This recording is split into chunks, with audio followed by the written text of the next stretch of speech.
বর্তমান যুগটিতে যে ছবিটি চলতেছে এই ছবিটা এখন ছবি না, আগের যে ছবিটা আসছিল ওই ছবিটি ছবি আসছিল, ওই আগের ছবিতে অনেক কিছু শেখার ছিল। শেখার ছিল। ওইখানে আপনার ছবিটিতে আপনার একটা গ্রাম থেকে একটা কি ওইটা উঠে আসতো, আবার আপনার কষ্টর এইটা লাইফটা উঠে আসতো, এখন তো সেটা উঠে আসে না। এখন হলো আধুনিক যুগ, এখন যে ছবিটি করতেছে এটি ছবির মধ্যে পড়ে না, ঠিক আছে।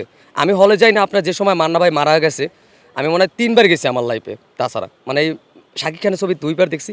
হয়তো এখন শাকিব খানের ফ্যান ফলোয়ার অভাব নাই, বলে এখন যা দেখবেন সব হলো ইয়াং জেনারেশনের।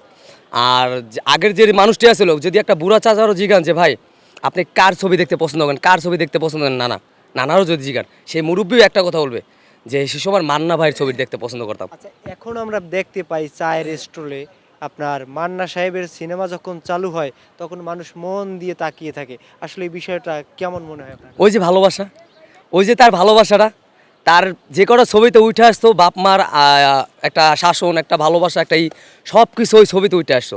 এখন কি সেটা আছে?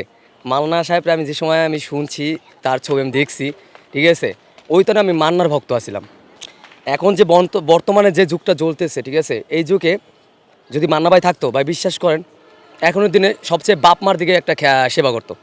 আর এখন দিনে প্রেমিকার ছবিটা সে করে নাই কখনো, আমি যেটা দেখিনি, কারণ বাপ মার দিকে সেবাটা করতো।